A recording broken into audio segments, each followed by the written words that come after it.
Je m'appelle Irene. Depuis mon plus jeune âge, la discipline a été mon guide et mon refuge. J'ai toujours cru que l'ordre et la constance étaient la clé du succès. Et cette conviction m'a conduite à devenir une entraîneuse de gymnastique reconnue pour avoir formé des champions nationaux. Mes journées se déroulent entre des routines strictes, des horaires minutieusement réglés à la seconde près et des plans soigneusement élaborés pour que chacun de mes élèves atteigne son plein potentiel. À 38 ans, ma vie est une mécanique parfaitement synchronisée, où tout a son temps et sa place, des entraînements aux dîners familiaux avec mon mari, Marcos. Ces dîners qui, bien que remplis de rires et de conversations légères, cachent des silences que je n'ai jamais pris le temps d'interpréter. Mais il arrive que, dans la vie, une seule nuit suffise à faire s'effondrer toute une structure patiemment construite, nous obligeant à affronter des vérités que nous avons toujours refusé de voir. Avant de continuer et d'en apprendre davantage sur les expériences quotidiennes et les moments marquants de ces femmes, abonnez-vous pour ne manquer aucune histoire et likez cette vidéo pour nous soutenir. On vous attend à chaque nouvel épisode. Maintenant, poursuivons. C'était un après-midi d'été, lorsque mon mari et moi avons organisé une réunion de famille chez nous. Dès le matin, l'excitation flottait dans l'air. Nous avions passé des heures à préparer chaque détail, nettoyer la terrasse, décorer la table avec des nappes aux couleurs vives et disposer des bougies parfumées qui diffusaient un doux arôme de vanille et de lavande. Nous voulions que tout soit parfait. Ma belle-mère avait insisté pour préparer sa fameuse paella, ce plat qui réunissait toujours la famille, autour de la table grâce à son irrésistible mélange de fruits de mer, de poulet et d'épices. Chaque fois qu'elle le cuisinait, elle le faisait avec un amour qui se reflétait dans chaque bouchée. Pendant ce temps, ma mère, avec son talent inégalé pour la pâtisserie, s'occupait des desserts. Elle avait apporté plusieurs plateaux de douceur traditionnels qu'elle avait appris à préparer enfant avec sa grand-mère. Des alfajors, des crèmes desserts et un moelleux gâteau à l'orange, dont l'arôme sucré emplissait la maison d'une ambiance chaleureuse et réconfortante. La maison débordait de vie. On entendait des rires, des conversations animées et le brouhaha joyeux des enfants courant dans le jardin, jouant à se poursuivre entre les buissons et criant de bonheur. Tout semblait si chaleureux, presque idyllique, comme une scène de film familial. Du moins, c'est ce que cela paraissait de l'extérieur. Parmi les invités se trouvait Hugo, le frère cadet de Marcos. Hugo avait toujours été l'âme des réunions. À 35 ans, il possédait un charisme qui illuminait chaque pièce et une énergie contagieuse qui le faisait briller. Son humour léger et sa capacité à créer des liens avec les autres rendaient impossible de ne pas être attiré par lui. Pourtant, sa vie chaotique contrastait avec la stabilité de son frère.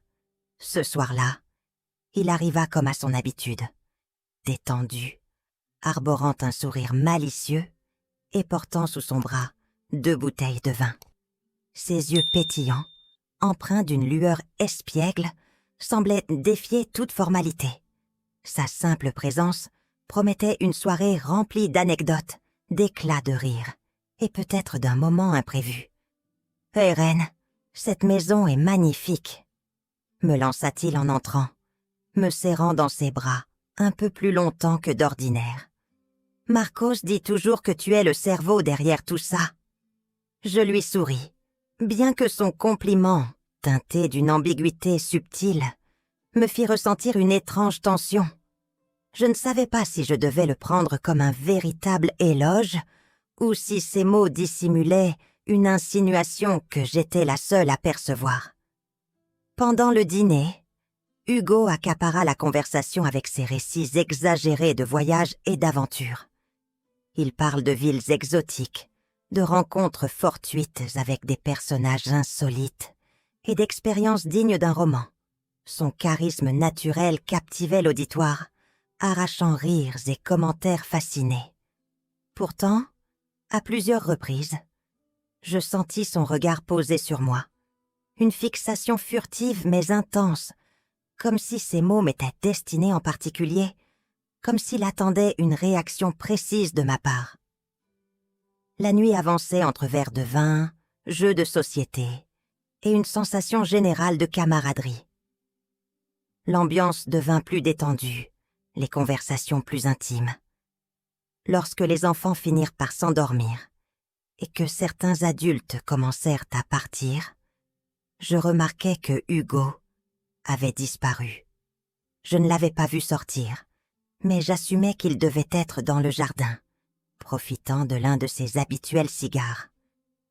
Décidé à le chercher, guidé par un mélange de curiosité et de quelque chose que je n'arrivais pas à définir, je me dirigeais vers l'extérieur.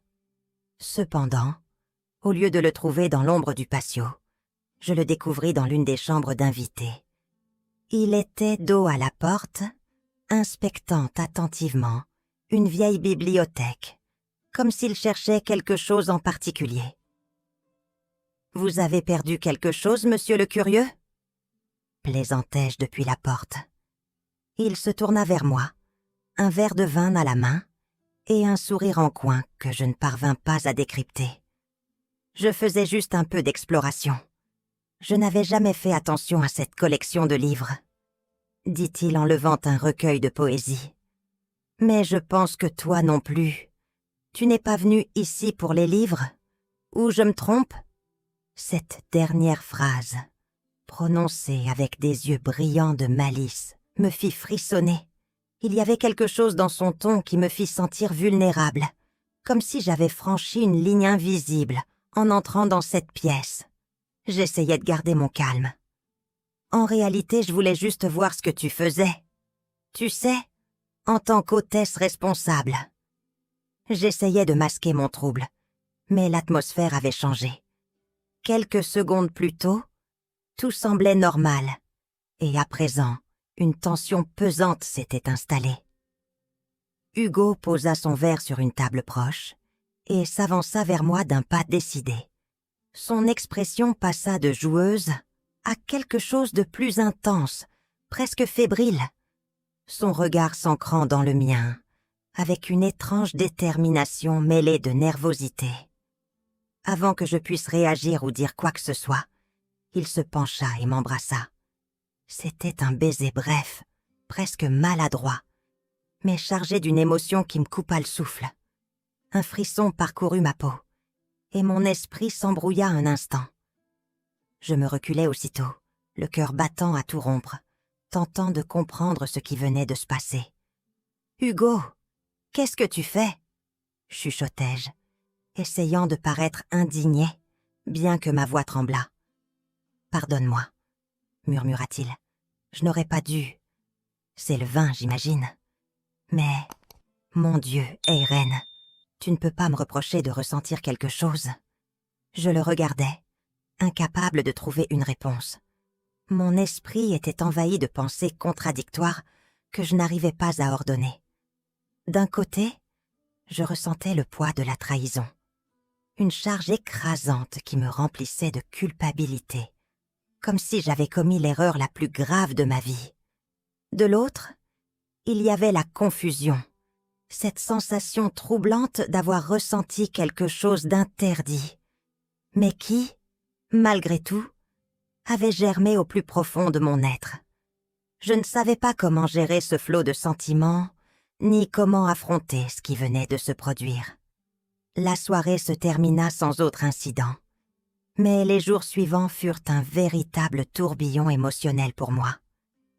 J'essayais de faire comme si de rien n'était face à Marcos, jouant le rôle de l'épouse parfaite, mais chaque fois que je repensais à ce baiser, quelque chose en moi vacillait.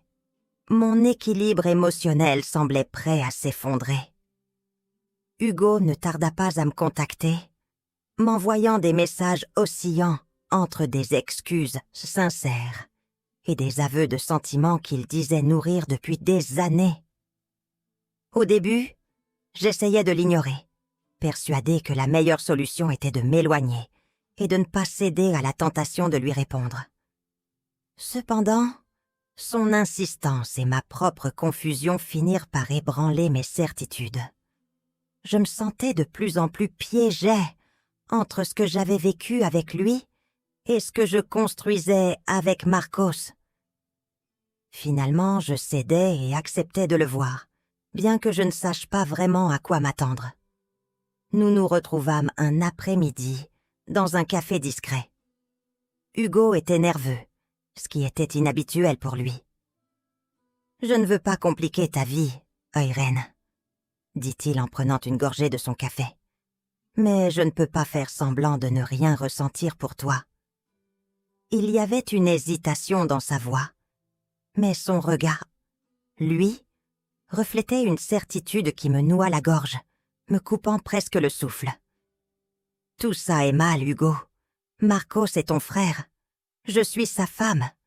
Tu réalises ce que tu es en train de dire ?» rétorquai-je, m'efforçant de garder un ton ferme. « Je le réalise parfaitement, mais je ne peux pas nier ce que je ressens. Et je ne crois pas que toi, tu le puisses non plus. » Ces mots m'atteignirent avec une force inattendue. La vérité, c'est que je n'avais cessé de penser à lui depuis cette nuit-là. Il y avait quelque chose en Hugo qui réveillait une partie de moi endormie depuis des années.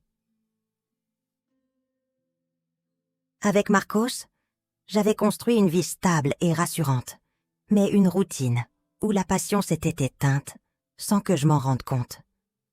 Je m'étais accommodée du confort d'une existence paisible, mais sans émotion forte. L'irruption de Hugo avait bouleversé cet équilibre, faisant voler en éclats mon illusion de contrôle. Ce qui avait commencé comme un baiser volé se transforma, contre toute raison, en rencontre secrète. Chaque instant passé avec lui était chargé d'une passion dévorante. Un feu qui me consumait d'une manière que je n'aurais jamais imaginée. Mais cette passion s'accompagnait d'une culpabilité insupportable, qui pesait de plus en plus lourd à chaque rencontre. Je savais que j'étais en train de briser quelque chose d'essentiel, et malgré l'intensité de ce que nous partagions, ce sentiment de trahison ne me quittait jamais. Un jour, lors d'un de nos rendez-vous, Hugo me regarda avec une gravité qu'il affichait rarement. Son regard, profond et chargé d'émotion, me fit tressaillir. « Qu'est-ce qu'on est en train de faire ?» demanda-t-il d'une voix claire et troublante. Cette simple question si directe et pleine de sens me fit prendre conscience que nous ne jouions pas seulement avec le feu. Nous étions sur le point de nous brûler irrémédiablement. Je ne peux plus continuer, Eren, pas parce que je n'en ai pas envie, mais parce que toi, tu ne devrais pas. Marcos t'aime, et toi, tu mérites mieux que ça. Ces paroles résonnèrent dans mon esprit comme un écho, chaque syllabe s'enfonçant profondément. Hugo n'était pas du genre à être aussi direct, mais cette fois, son ton était chargé d'une honnêteté brute et d'autres choses que je ne pouvais pas définir clairement. Peut-être une forme d'amour qui ne cherchait pas à posséder, mais à libérer. Quelque chose que, bien que je ne le comprenne pas totalement, je sentis au plus profond de mon être. C'était comme s'il était prêt à me laisser partir, non par manque de sentiments, mais par respect pour ce dont j'avais réellement besoin. Cela me fit mal d'entendre ces mots, mais en même temps, je ne pus m'empêcher de reconnaître qu'il avait raison. Je jouais avec le feu, prenant un risque bien plus grand que ce que j'étais prête à perdre. Chaque jour, j'avais l'impression de repousser les limites du permis, de franchir des frontières invisibles entre ce qui était moralement acceptable et ce que mon cœur désirait avec tant de force. Marcos, mon mari, était une personne qui m'avait apporté de la stabilité, mais non sans sacrifice. Notre mariage, bien que chargé de silence et de routines usées, était un refuge qui m'avait permis de grandir. Avec lui, j'avais construit une vie, un foyer qui, malgré tout, m'offrait une certaine sécurité. Mais en même temps, il manquait quelque chose que je ne pouvais plus ignorer, quelque chose que j'avais trouvé en Hugo. Avec lui, j'avais découvert une passion intense, une complicité qui me faisait me sentir vivante, d'une manière que je n'avais plus ressentie depuis des années.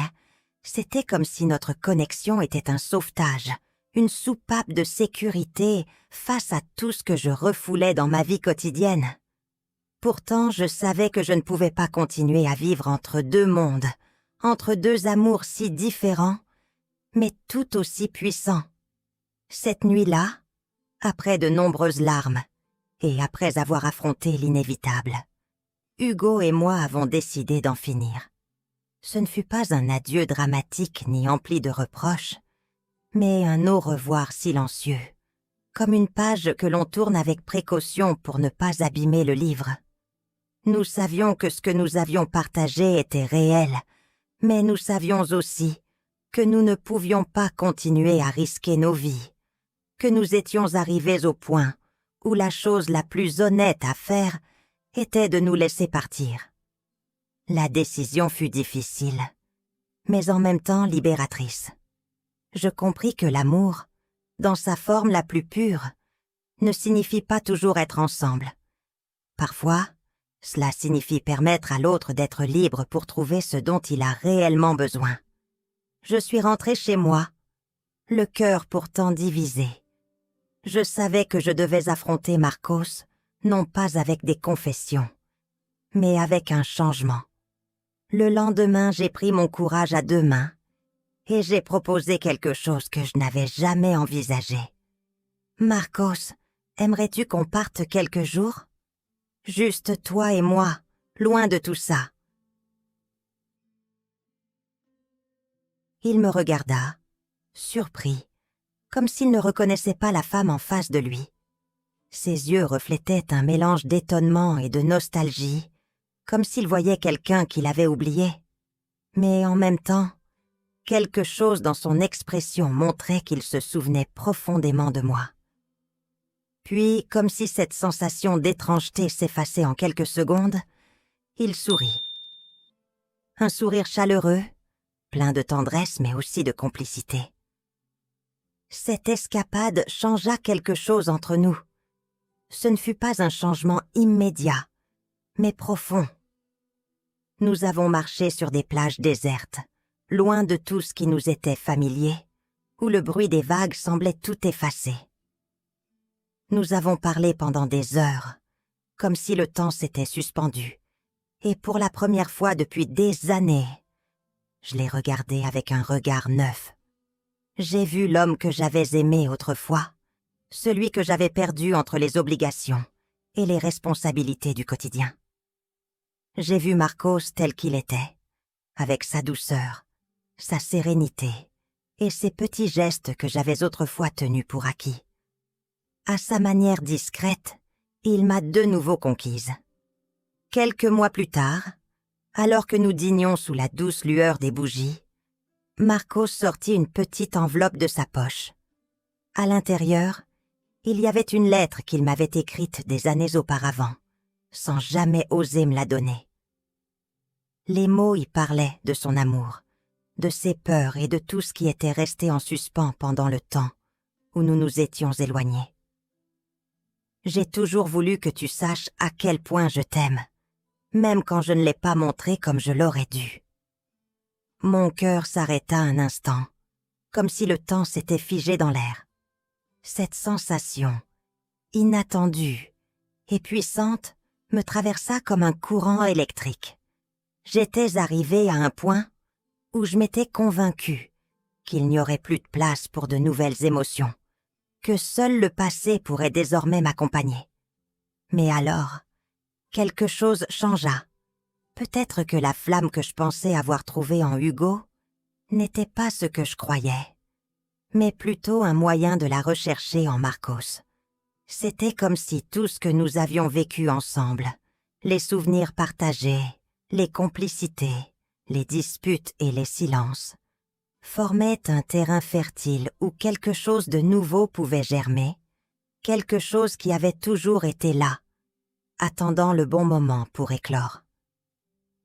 Au début, je résistais à accepter cette vérité, craignant de réveiller des sentiments que je croyais éteints. Hugo avait été une pièce importante de ma vie, mais il était aussi temps de reconnaître que ce qui nous liait, c'était la passion. En regardant à nouveau Marcos, tout prit une nouvelle dimension.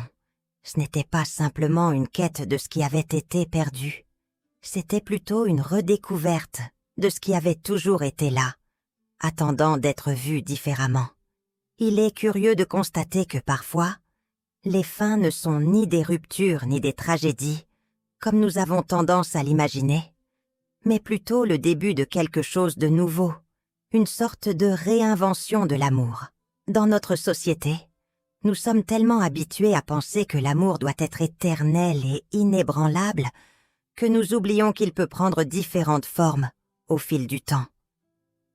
Peut-être que l'amour n'est pas une ligne droite, mais une spirale qui se réinvente à mesure que nous avançons, qui grandit et change en fonction des circonstances et des personnes que nous rencontrons sur notre chemin. Ce qui semblait être une relation épuisée, pleine d'attentes déçues, s'est transformé en une nouvelle opportunité de redécouvrir ce qui nous unissait vraiment. C'était comme si les liens qui nous attachaient n'étaient pas brisés, mais transformés. En regardant Marcos avec un regard neuf, j'ai compris qu'il ne s'agissait pas de chercher quelque chose qui n'existait pas, mais de redonner vie à ce qui avait toujours été là, attendant patiemment le bon moment pour s'épanouir.